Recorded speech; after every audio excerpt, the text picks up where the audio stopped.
양정철 서훈 원장의 회동과 관련해 이해운 국회 정보위원장이 나도 국정원장과 단 1분도 독대를 해본 적이 없다.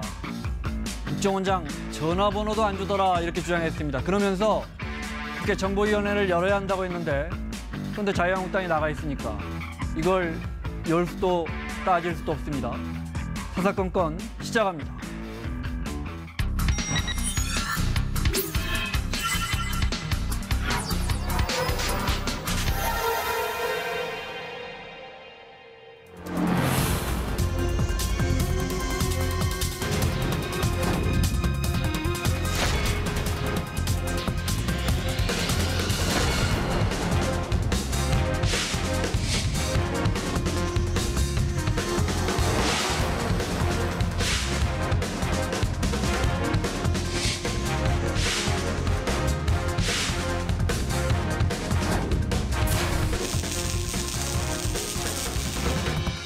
개인이 일탈이 아니라 제1야당까지 관여한 행위인지 의심하지 않을 수가 없습니다.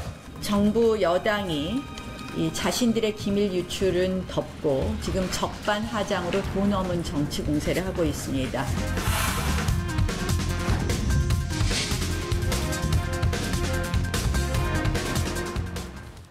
이해찬 대표가 황교안 대표의 군은 정부와 입장이 달라야 한다는 말, 그 말에 대해서 사과하고 당장 취소해라. 또 오늘 이런 요구도 했는데요.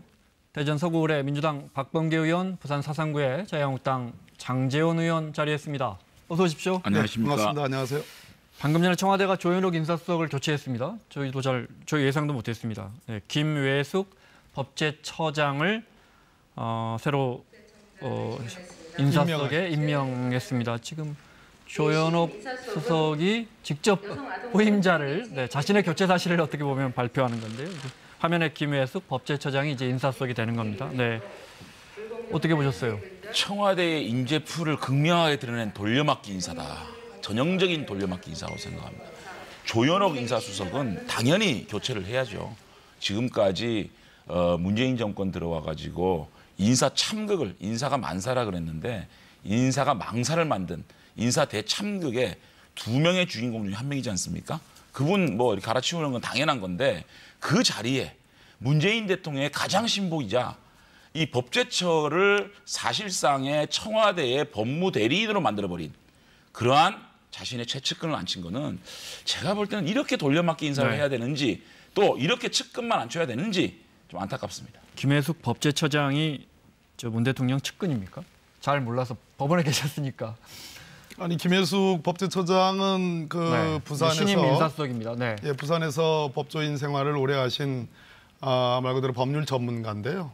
그 학교 다닐 때부터 시작해가지고 사법시험 합격하고 사법연수원 나온 뒤로 법제처장까지 자타공인하는 아주 청렴 강직한 그러한 법조인입니다. 그러니까 문재인 대통령과 물론 그 법무법인 부산에 함께 근무한 그런 인연은 있지만 그분이 갖고 있는 어떤 객관성, 청렴성, 강직성 이런 점을 높이 평가해서 새로운 인사수석으로 발탁을 한 걸로 보여지고요.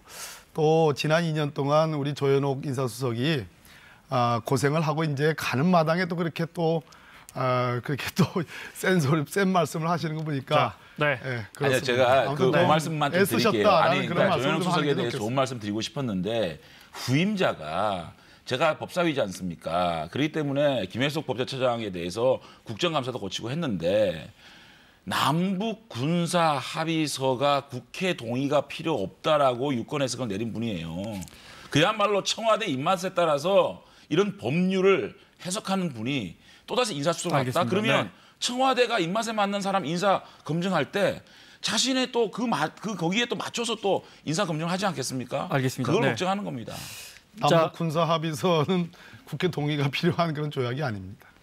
그 논란은 또 다음에 또 하죠. 그렇게 하시죠. 정말 할 말 많습니다. 강효상 의원의 한미 정상회담 통화 내용 누설 논란 관련해서 키워드로 이 사건은 이 논란은 한마디로 말하면 이거다. 두 분의 의견을 한번 한두 자로 그냥 키워드로 한번 의견을 한번 여쭤볼까요? 네. 오늘 또 이와 관련해서 뭐 이것저것 속보가 많습니다. 네. 먼저 그 강효상 의원에게 이걸 누설한 혐의를 받고 있는 외교관은 이런 입장을 밝혔어요. 네. 기자회견을 계획하고 이제 전화로 기자회견을 계획하고 있었다는 걸 알지 못했고 이를 정쟁의 도구로 악용할 것이라고는 전혀 예상하지 못했으며 더욱이 굴욕 외교로 포장되리라고는 상상도 하지 못했다. 강효상 의원의 입장까지도 다시 볼까요? 네. 친한 고교 후배가 고초를 겪고 있는 것 같아서 가슴이 미어진다. 문재인 정권이 눈에 가시 같은 야당 의원 탄압 과정에서 억울한 희생자를 만들어내는 작태에 대해서 결코 자시하지 않겠다. 두 분의 키워드 잠깐 볼까요? 네. 외교적 적대 행위. 네. 또 장 의원님은 알 권리와 기밀 사이. 네. 장 의원님 설명부터 드릴까요? 이 문제에 대해서 그 민주당이 뭐라 그랬습니까? 국가 위기를 조장하는 위험천만한 일. 국가 간신을 훼손할 만큼 실질적인 이 기밀 내용입니까? 이 자체의 내용을 보게 되면 태평양을 건너온 우리 트럼프 대통령에게 그 일본 방문 후에 한국에 좀 방문해 달라. 그 얘기를 한 것에 대한 네. 그런 얘기지 않습니까? 그런 얘기가 그토록 국가 위기를 조장하는 위험천만한 일이고 외교적 적대 행위인지 저는 납득이 안 되고요. 국회의원은 국회의원으로서 업무를 하는 데 있어서 국민의 알 권리도 중요하고 또 기밀 보장도 중요한데 여기서 강효상 의원은 자신의 양심적으로 이 정도는 국민의 알 권리를 위해서 공개도 되겠다라고 판단해서 본인의 판단에 따른 알 권리 차원에서의 공개, 의정활동이라고 봅니다. 알겠습니다. 화면은 지금 인사위원회, 외교부 인사위원회에 나온 감찰을 받고 있는 해당 외교관의 모습이 잠깐 보였습니다. 네.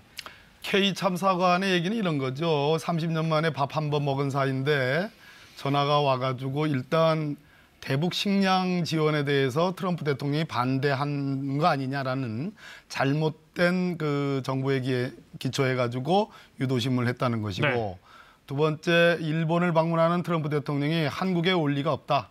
한미 정상회담이 사실상 불가능한 거 아니냐라고 또 역시 국익에 반하는 그런 말씀을 했기 때문에 참사관 입장에서는 진실을 밝히는 차원에서 설마 이것이 정부와 문재인 대통령을 공격하는 정치 공세로 악용될 줄 모르고 단지 참고용으로만 이것이 그리고 또 설득하기 위해서 그런 것이 아니다라는 것을 설득하기 위해서 알려드린 건데 이것이 이렇게 뭐 굴욕 외교로 포장되고 정쟁의 도구로 악용될 것이라고는 상상하지 못했다는 겁니다.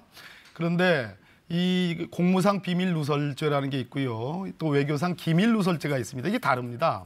공무상 비밀 누설은 말 그대로 누설한 주체만 처벌이 되는데 외교상 기밀 누설은 누설한 사람은 물론이고 누설을 요구한 즉 수집 탐지한 사람까지도 처벌됩니다. 그런 측면에서 이 강효상 의원의 이번 행위는 도저히 용납할 수 없는 한미의 외교 관계는 물론이고 전 세계적 외교 관계에서 있을 수 없는 국익을 심대히 초래한 저는 적대 행위로 평가를 합니다. 알겠습니다. 장 의원님 앞서 이제 처음 말씀하시면서 이게 이제 정말 기밀이냐 트럼프가 일본 와서 우리 대통령이 이걸 요청하는 게 그렇게 말씀하셨는데 제 느낌은 처음에 자유한국당은 이건 구걸 외교고 굴욕 외교다 여기였었는데 여론 돌아가는 걸 보면서 아니 이걸 굳이 청와대가 숨길 필요가 있느냐 이건 너무 당연한 건데 이런 입장으로 조금 바뀌고 있는 게 아닌가. 저는 뭐 이 사실은 제가 그 원내대책회의에서 혹은 또 강효상 의원이 이 기자회견을 했다는 건 잘 몰랐습니다. 몰랐는데 나중에 터지고 이 상황을 알았는데 어쨌든 제 개인적인 생각은 이래요. 그러니까 강효상 의원이 가르치는 거는 트럼프 대통령이 일본의 사의를 활애를 하는데 그 한국에 지금 얼마나 많이 지금 남북 문제라든지 이런 문제가 꼬여 있습니까? 이런 것에 대해서 좀 트럼프 대통령과 문재인 대통령이 직접 얼굴을 맞대고 이 문제에 대해서 논의할 수 있는 반나절 정도도 할애하지 못하느냐라는 의문이지 않겠습니까? 그런 의문 속에서 저는 강효상 의원이 그 얘기를 들었어요.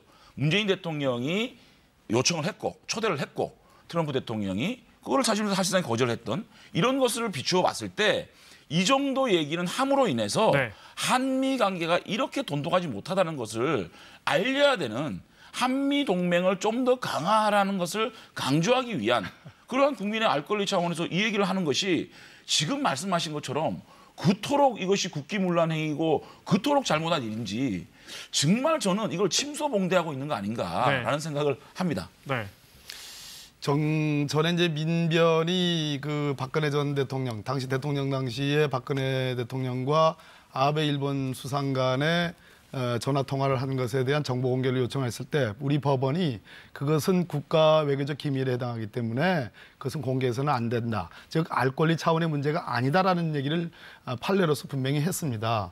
강효상 의원께서 지금 뭐 우리 장 의원님께서는 일종의 포장을 하셨는데 강효상 의원이 목표로 한 것은 절대로 한미 정상 간의 회담이 있기가 쉽지 않다. 또 내지는 의미에 따라서는 있을 수가 없다.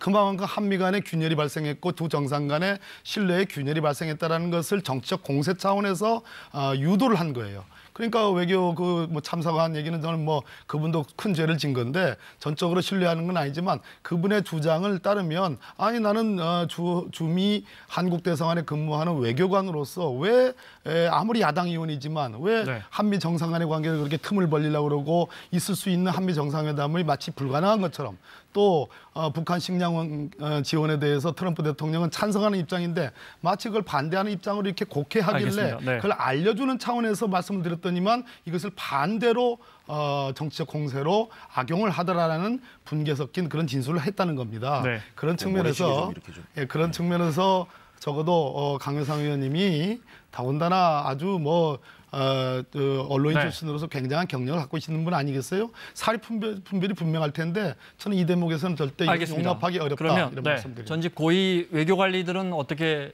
보고 있는지 비교적 중립지대에 있는 분들인데 들어보겠습니다. 대통령 간의 면담 내용, 통화 내용 이런 거는 대한민국의 경우에는 외교 비밀은 30년간 맞습니다. 보존했다가 네. 그 30년 후에 검토를 해서 아직도 비밀로 보존해야 된다면 계속 보존을 하고 네. 그렇지 않으면 대외 공개를 합니다. 공직자가 네, 네. 그 보안을 유지해야 될 그 아주 의무를 그렇죠. 가지고 있고 그걸 서약을 합니다. 예. 그런 걸 갖다 대외적으로 특히 이제 정치권에 이렇게 누설을 했다는 거는 참 그 불행한 일이고 있어서는 안 될 일이죠. 네. 그리고 천영우 전 차관도 MB정부 때 외교안보 수석을 했죠. 국제사회에서 대한민국을 상종하지 말아야 할 국가로 만드는 행위로서 국민의 알 권리와 공익의 이름으로 정당화될 수 없다. 외교 관리들은 아마 보수 진보를 떠나서 이건 좀 잘못한 거다 이런 입장이 더 많은 것 같고요. 외교 관리들 네. 입장에서는 할 수 있는 얘기고요. 네. 저희는 정치의 영역이거든요. 정치의 영역은 외교관들의 입장으로 좀 다를 수도 있다고 봅니다. 정말 이것은 네. 우리 국민들이 알아야 된다라고 스스로 만약에 제가 이 기밀을 뭐 들었다 그러면 공개 안 했을 수도 있겠죠. 네. 국회의원 300명 한 명 한 명이 개인적 소신과 양심에 따라서 이거는 정말 한미동맹 강화에 대해서 이 정부에 대해서 한번 행정부를 견제할 수 있는 가장 큰 권력을 갖고 있는 국회의원이지 않습니까? 네. 그런 차원에서 얘기할 수 있는 것이고요. 그러면 대통령 기록물은 어떻습니까 지금? 대통령 기록물들 이 정권 잡아가지고요. 민주당 국회의원들이 허구한 날 세월호 국정교 와서 심지어는 MB정부 때 그 제2 롯데월드 막 공개하고 있습니다. 이거는 또 뭐죠? 그래서 정치의 영역에 들어오게 되면 네. 그 국회의원의 개개인의 양심에 따라서 그거를 공개해야 될 필요성이 있으면 공개하는 것이고 또 국민들의 심판을 상일 한 번씩 받는 거라고 생각하거든요. 이것을 외교관들이 이렇게 얘기하니까 국회의원도 따라야 된다? 그럼 국회의원의 업무 자체를 네. 너무 협소화시키고 너무 협량화시키고 너무 작게 만드는 것이죠. 제가 우리가 하나만 네. 정치 영역 이 부분은 제 이제 철학과 맞지 않기 때문에 제가 분명히 좀 지적을 좀 드리고 싶습니다. 정치의 영역으로 우리 국회의원들이 국회의 구성원인 국민의 대표인 우리 국회의원들이 정치의 영역으로 이렇게 포장을 해가지고 그것이 마치 비법의 영역이거나 또는 탈법의 영역이거나 심지어 불법의 영역조차도 그것이 미화될 수 있다 또는 용서될 수 있다라는 그런 프레임에 대해서는 그런 논리에 대해서는 저는 찬성하기 어렵습니다. 왜 그런 거 아니?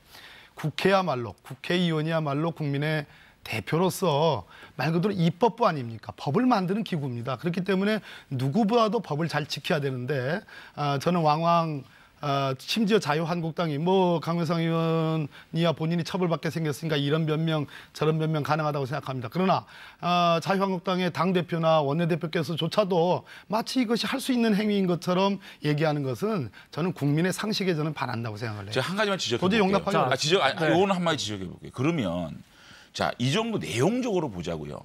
이 정도가 그 정도로 탈법이고 불법이라고 보십니까? 자, 임종석 비서실장이 그 GP하고 그 휴전선 안에 그 도로까지 고의였건 고의가 아니었건 공개가 되지 않았습니까? 그 영상에서.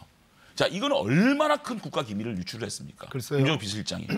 아니, 저 대통령이 아니, 외국 순방 중에 네. 장 이 GP 초소를 가가지고 국방부 장관하고 데리고 가가지고 지금 이 휴전선 내에 안에 있는 비무장지대 안에 있는 도로까지 공개를 했습니다. 이거는 심각한 범법 행위거든요. 잠깐, 고의가 있어도 내가 하나만 있을지 자, 없을지 모르겠지만 자, 하나만 그런데 이 질문해요. 정도 네. 내용 가지고 정말 국기문란 행위다? 이거를 또 고소 고발을 한다? 뭐 형사적인 처벌을 하겠다? 정말 저는 그거는 그렇지 않다고 생각합니다. 하나만 질문 드릴게요. 미국의 트럼프 대통령을 포함해서 미국의 여러 행정부에 있는 관료들이나 미국 국민들이 생각할 때 한국 정상은 미국 대통령, 미국 정상과 통화를 할 때 그 정상 간의 통화 내용은 다 주미 한국 대사관의 직원들이 다 돌려보고 여차하면 야당 의원한테 그걸 넘겨줘가지고 언론에 대대적으로 공개시키고 심지어 정치적 공세의 수단으로 활용되는구나. 이 선례가 맞아요? 이것이 진짜 한미 간의 한미 동맹을 누구보다도 자유한국당은 강조하는 당인데 보수는 특히 그렇지 않습니까? 진보도 그렇습니다. 국익이라는 측면에서 그래요. 그게 맞아요? 미국 사람들이 자, 여기 장 한국 의원님 사람들은 말씀까지 듣고 한국 넘어가겠습니다. 사람들은 네. 믿을 수 없는 사람, 한국 대통령과 통화하는 것은 이것은 다 근데요. 밝혀지는 것이고 근데요. 까발려지는 것이라는 그런 선례가 예를 들어서 맞습니까? 대통령과 진짜로? 문재인 대통령과 트럼프 대통령 간에 통화 내용 중에 그 내용에 등급이 있을 거예요. 자, 예를 들어서 일본의 산케이 신문이 어저께 뭐라고 보도했습니까? 한국과 북한의 대화가 전혀 이루어지지 않고 있다라고 트럼프 대통령이 아베 총리한테 얘기했다. 이게 보도가 됐어요. 그러면 일본은 미국과의 신뢰 속에서 아베와 트럼프가 대화를 나눈 그거를 보도를 하고 있는 겁니다. 그런데 미국과 일본의 이 관계가 잘못되고 있습니까? 신뢰가 깨지고 있습니까? 이 발언에 강도가 있을 거예요. 중요성이 있을 겁니다. 아니, 한국에 초청한 거에 대한 거부한 그 정도의 대화 내용을 공개했다 그래서 한미가 균열이 옵니까? 한미가 이 정상간에 알겠습니다. 이게 자, 신뢰가 깨집니까? 이야기는 신소 여기까지 공개라는 하고요. 겁니다, 저는. 네. 자, 도저히 시간이 이해가 얼마 안 남지 됩니다. 않았어요. 상식적으로. 네. 예. 더더군다나 인용을 또 산케이 신문입니까? 아시안게임 산케이 보도를 하지 신문에 않았습니까? 그래서 미국이 이거에 대해서 뭐 잘못됐다고 네. 얘기했습니까? 그 정도는 네, 하죠. 알겠습니다. 도대체 네. 저는 상식적으로 이해가 안 돼요. 한케 신문은 참고로 일본의 국익을 매우 중시하는 언론입니다. 일본의 극우 신문입니다. 그 신문이라 하더라도 어찌됐든요. 미국에서 네. 이거에 대해서 네. 컴플레인 하지 않지 않았습니까? 자, 양정철 민주연구원장과 서훈 국정원장의 만남 관련해서 좀 이걸 먼저 지우셔야겠는데요. 네, 역시 키워드로 한번 여쭤보겠습니다. 이 모임을 어떻게 두 분이 바라보고 계시는지 간단하게 하나 적으시는 동안에 양정철 원장은 어제도 말씀드린 것처럼 언론인과 여러 지인들이 함께 모이는 자리였고 민감한 정치적 이야기는 없었다. 네, 두 사람의 관계를 좀 볼까요? 네. 서훈 국정원장과 캠프 때 같이 한 적이 있습니다. 네. 또 서훈 국정원장은 원래 이제 국정원 사람이죠. 정보통이고요, 평생을. 그렇지만 19대 총선에서 비례대표를 신청한 적도 있었고요. 네. 각별한 인연이라고 해도 될 것 같습니다. 네. 자, 두 분 보여주시죠. 아주 순화시킨 부적절한 만남, 순화시킨 게 아주 순화시킨 찍힌 문제. 이거는 박 의원님 의견부터 들어볼까요? 찍힌 문제, 찍혀서 문제다. 국정원장, 서훈 국정원장은 특히 저도 정부 초기에 식사를 한 적도 있습니다. 네. 그런데 만나면 보통 국정원의 탈정치와 정치 개입을 금지하는 것에 대한 아주 강렬한 그 자신의 철학을 강조하는 데 거의 저녁 시간에 거의 대부분을 할애합니다. 네. 그런데 충분히 서훈 원장께서도 일과 이후에 저녁을 먹으면서 본인이 생각하는 사람들과 만날 수 있는 겁니다. 양정철 민주연구원장이라고 해서 예외는 아닙니다. 더더군다나 친분이 있다면 얼마든지 자연스럽게 만날 수 있는 거고요. 그 자리에 동석했던 모 언론인이 본인 절대 그것은 정치 관여적이거나 부적절한 어떤 얘기들이 오가지 않았다. 오히려 네. 이런저런 자신의 의견들을 충분히 얘기했고 두 분이 그걸 잘 들었다라는 그런 얘기가 있습니다. 근데 다만 서훈 국정원장께서 저 사진이 찍힐 수도 있다라는 생각을 하시지 못했을까? 충분히 그런 그 어떤 요주의 일종의 네. 관찰의 대상이 될 수도 있는데 네. 그런 측면에서는 저 언론을 제가 탓하는 것이 아니라 어찌됐든 그런 측면도 한 한번 아쉬운 부분이다. 네, 이 아쉬운 말씀이시죠? 부분이다. 네. 충분히 고려를 했어야 제가 되는 거 아닌가 하는 생각이 국정원장은 동선 자체가 알려지면 안 되는 그렇죠. 걸로 하나만 알고 더 있는데. 말씀드리면 차제에 이것이 이제 자유한국당에서 무슨 정치 개입의 문제고 뭐 이런 뭐 거기서 뭐 총선 얘기를 하고 뭐 그런 의혹을 갖고 계시지만 오히려 그런 걱정이 된다면 지금 국정원법 개정안들이 지금 10몇 개가 나와 있어요. 그 내용들 보면 다 정치 관여 금지하고 처벌을 강화하는 내용들입니다. 네. 그거 통과시켰는데 협조를 해주셔야지 저렇게 일방적으로 내용도 뭐 확인되지 않은 상황에서 무조건적인 정치 공세를 하는 것은 저는 적절하지 않다고 봐요. 참 민주당 분들은 자기 자신들한테는 너무 관대해요. 얘기해 우리들이 하면 음침한 만남이고 자신들이 하면 사적 만남이고 친분 관계고 이 총선을 앞두고 총선을 진두지휘하는 지휘자와 국정원장이 만났습니다. 누가 지휘자예요? 양정철 원장이 지휘자 아닙니까? 국회의원 3명이나 부위원장으로 거느리면서 그 민주당을 그렇게 잘 모르시고 정말로 그렇게 그거는 일방적으로. 모든 전략을 짜는 총본산인 양정철 원장이 대한민국 정보를 총괄하고 있는 국정원장을 만났어요. 이것이 개인적인 만남이다? 좋습니다. 이게 좀 부적절해 보이면 그래도 아무리 사적인 만남이지만 좀 부적절했습니다. 라고 우리 박범계 의원님께서 말씀하셨으면 그래 그냥 그러고 부적절 정도 만남이라고 넘어가겠습니다. 그런데 보십시오. 이게 인식 자체가 가장 큰 문제예요. 자신들이 하면은 아무 문제가 없는 겁니다. 뭐 1과 이후의 3까지 이렇게 하는 거 아니죠? 라고 얘기합니다. 아니 양정철 원장과 국정원장이 1과 이후의 만남이 아무 일도 아닙니까? 그러면 국정원장이 그 경호원 데리고 자신의 관용차 타고 오는 건 뭡니까? 그리고 양정철 원장은 그 당시에 똑같은 시간에 민주연구원에서 주최하는 문재인 정권 2년에 대한 토론회가 있었습니다.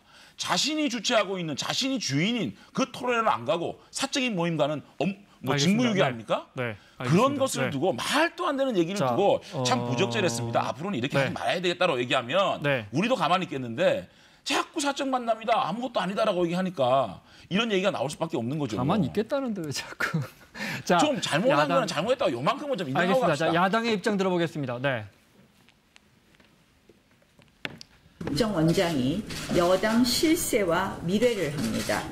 아예 대놓고 국정원장이 직접 선거에 개입하겠다는 것입니까? 정보 관건 선거가 시작된 것 아닌가 하는 강한 의심을 지우기 어렵다는 말씀을 다시 한번 말씀드립니다. 저희 자유한국당은 과연 왜 만났는지 무슨 대화가 오고 갔는지를 알아내기 위해서 가능한 모든 수단을 사용할 것임을 말씀드립니다. 독대가 아니라도 문제가 있고 독대라면 더 문제가 있는데 독대가 최소 1시간 이상 있었던 것으로 보입니다. 제가 정보위원장 취임하고 지금까지 단 1분도 독대한 적이 없습니다. 진실이 규명돼야 된다고 봅니다. 이혜훈 위원장 말은 8시 40분에 일부가 자리를 떴고 9시 40분에 나머지도 떠서 9시 40분부터 10시 40분까지 1시간 정도는 아마 두 사람이 독대한 것 같다는 건데 오늘 이혜훈 정보위원장이 밝힌 건데 확인된 내용은 아닙니다. 확인된 내용은 아닙니다. 이 시각 현재 이은재 의원 등 자유한국당 일부 의원들이 국정원을 항의 방문 중이고요. 이 의원은 또 거기서 사퇴라고 하실지도 모르겠어요. 앞서 정치적인 민감한 이야기는 없었다. 양정철 원장도 그랬고 거기 같이 있었다는 한 언론인도 그렇게 이야기했다는 기사를 저도 얘기했죠. 봤습니다. 네네. 설령 정치적인 이야기를 안 했다 한들 네. 그분들이 뭐 당연히 안 했다고 정말 하겠죠. 좋은 질문이세요. 아니 반대로 그러면 정치적인 얘기를 했다라는 네. 그러한 추정이나 그러한 개연성은 또 어디 한 분은 있습니까? 정치인을 하려고 하셨던 국정원장이고 그 같은 근데요, 당에서 제가 아까 네. 그래서 뭐 저는 뭐 동료의 이제 의원님과 함께 국정원의 탈정치와 정치 개입 금지 그리고 주요 기관의 IO 출입의 금지와 관련해서 이제 국정원장님을 뵀었는데요. 그 서훈 국정원장님과의 그 한 2시간 이상 되는 그 식사 내내 국정원이 어떻게 네. 변화해야 되고 어떻게 개혁해야 되는가. 그랬을 때 제가 이런 얘기도 했습니다. 정치 정보는 그렇다 치더라도 정책 정보는 다룰 수 있는 거 아닙니까? 라는 질문도 드린 적이 있습니다. 그런데 서훈 국정원장은 네. 그 점에서조차도 절대 그래서는 안 된다. 그렇게 되면 조금씩 어떤 그 뭐 양해되는 게 있고 그래서 결국은 과거의 국정원으로 돌아갈 수밖에 없다라는 강력한 신념을 갖고 있습니다. 그렇기 때문에 저는 단언컨대 절대로 저 자리에서 정치적인 얘기는 있지 않았다. 알겠습니다. 더군다나 네. 지금 야당 원내대표님께서 아무런 근거 없이 무슨 뭐 총선 얘기를 했다라고 얘기하는 것은 저는 어불성설이다 이런 말씀드립니다. 이해운 위원장은 정보위원회 열어보자고 하는데 어떻게 좀 다음 주라도 좀 정보위원회 열어볼 수 있을까요? 아니, 제가 들어가자라고 몇 번을 얘기했잖아요. 근데 제 말 안 들어주는데 지도부가 책임지시겠죠. 네. 어쨌든 간에 저는 뭐 우리 박봉희 의원님 말씀 들어보니까 저는 양정철 원장이라는 분을 잘 몰라요. 근데 서원 국정원장이라는 분의 품성은 제가 압니다. 예. 참 좋은 분이에요. 그리고 이분이 그렇게 정치에 개입할 분도 아니라고 봅니다. 예. 저는 개인적으로 그분의 실제로 개인적으로 그랬고요. 저의 2년 친분에 따르면 다만 이게 우리 국민들이 보실 때 누가 대한민국의 양정철 민주연구원장하고 국정원장하고 만나가지고 4시간을 밥을 먹었는데 정치 얘기 하나도 안 했다. 그렇게 얘기는 어느 국민이 먹겠습니까? 저는 그래서 말씀드리고 싶은 거는 부적절했잖아요. 부적절한 거는 당대표라든지 아니면 좀 그 지도부가 앞으로는 우리 민주원장이 그러한 그 만남은 네. 자제했으면 좋겠다. 그 정도 얘기하면 우리 국민들이 합리적으로 이해할 거 아닙니까? 근데 그렇게 안 하고 자꾸만 뭐 사적으로 만납니다. 아무것도 아니다. 이렇게 얘기하니까 이게 자꾸만 더 커지는 거라고 봐요. 알겠습니다. 자, 민생대장정 네, 장애투쟁도 마무리가 됐고 자유한국당 황교안 대표가 그러면서 현장은 지옥과 같았다. 뭐 이 말이 또 논란이 됐었는데 살려달라 국민들이 절규하였습니다. 특히 이제 경제가 여러 지표가 국민들이 많이 힘들다라는 의미에서 지옥과 같았다라는 언급을 한 것 같아요. 그래서 일부 논란이 있기도 했는데 그래서 저희가 아주 기본적인 지표만 뽑아봤습니다. 보여줄 수 있나요? 네, 지표를 좀 보여주실래요? 경제 지표를 황교안 총리 당시의 경제 지표와 지금 문재인 정부 이제 만 2년 지났는데 지난해까지 네, 이 지표에서 눈여겨보실 건 2019년 지표는 없습니다. 근데 2019년에는 성장률도 고용률도 조금 더 안 좋아지고 있다는 걸 미리 말씀드리고요. 하지만 일단 2년만 비교했는데 결론적으로 보면 고용률이나 청년 실업률 안 좋지만 사실 황교안 총리가 했을 때와 큰 차이는 없습니다. 가계부채는 오히려 덜 늘어났고요. 네, 여기 수출이 없는데 수출은 많이 줄고 있고 무역 수지 흑자 폭도 줄고 있습니다. 그런 부분은 이제 지금 정부가 좀 우려해야 할 것 같고 이 부분 어떻게 보십니까? 지표로 비교하는 경제. 네. 그 말씀 전에 잠시만 제가 좀 자랑을 좀 네, 하겠습니다. 우리 황교안 대표께서 네, 잡아주십시오. 네. 이거 좀 민생 대장정을 하고 난 다음에 깨알처럼 네. 그동안 우리 국민들을 만나서 국민들이 뭐라고 했든지 어떤 것들이 가슴 아파하는지를 상임위별로 깨알처럼 여기에 대한 상임위 간사 어제 회의를 하면서 네. 대안을 좀 내고 우리 국민들에게 이 민생 대장정을 통해서 들은 민원들에 대한 답을 냅시다. 이 새로운 정치의 모습 아니겠습니까? 우리 국민들을 간지러워 진짜. 아이고 참. 우리 국민들 아니 그 정말 진정으로 제가 좀 놀랐어요. 이걸 보고 네. 우리는 이러지 맙시다. 네, 이렇게까지 좀 하는 모습을 네. 보고 저는 참 새로운 저 국민들에게 정치를 뭐 하는구나. 일부에서 보여주는 행보였다. 그게 예. 아니고 실제 이렇게 정책에 반영하려고 한다 이 말씀이시죠? 저도 네. 기성 정치인이지만 그렇게까지 알겠습니다. 바꾸려고 저 경제 하시는 지표는 어떻게 보셨습니까? 근데요, 저런 거시적인 지표를 가지고 체감하고 있는 우리 지금 경제가 정말 2년 전과 지금이 같습니까? 지금 실질적으로 바로 요 앞에 길거리에 나가 보십시오. 모든 국민들이 힘들다가 어성치지 않습니까? 저러한 지표를 떠나서 정말 좀 더 삶에 직접적으로 와닿는 지표를 한번 보십시오. 지금 우리 소득 1분위 얼마나 소득이 줄었습니까? 소득 격차가 네. 더 나고 있지 않습니까? 네. 그다음에 설비 투자 10% 줄었습니다. 19년 만에 실업자가 124만의 시대예요. 그다음에 특히 40대 일자리가 작년에 비해서 18만 개가 줄었습니다. 자영업자가 600조에 달하는 빚을 가지고 있습니다. 이제는 2금융권으로 밀려나서 2금융권도 16조까지 가고 있습니다. 7% 8%의 이자를 쓰고 있습니다. 이러한 민생 현장에서 느끼는 그러한 지수가 있는 것이고 그러한 체감 지수가 있는 거 아니겠습니까? 이런 것에 대해서 민주당이나 정권은 좀 더 겸허하게 받아들여야지 이러한 치수 뭐 언론에서 좀 이렇게 뭐 정부 언론인지 모르겠지만 어떤 언론인지 모르겠어요. 이거 아니요, 가지고 저희가 검증한 아까 검증한 거 네. 그런 거 가지고 뭐 2년 전과 큰 거 바뀐 거 없다라고 얘기하는 네. 거는 저는 이 정권이 이 경제 실정에 대한 겸허함이 없는 거 아니냐 이렇게 생각이 듭니다. 그 집권 여당은 아무리 경제가 좋아도 경제가 좋으니까 국민 여러분 살만하십니까? 이렇게 얘기할 수는 없는 겁니다. 네. 항상 무한대의 책임을 갖고 있기 때문에 국민 여러분 더 살기 좋은 나라를 만들어드리겠습니다. 더 노력하겠습니다. 지금 좀 부족하더라도 더 민생을 챙기겠습니다 하는 것이 집권 여당인 민주당이나 문재인 정부가 해야 될 일입니다. 대한민국이 전 세계적으로 7번째 3050 클럽에 가입을 했습니다.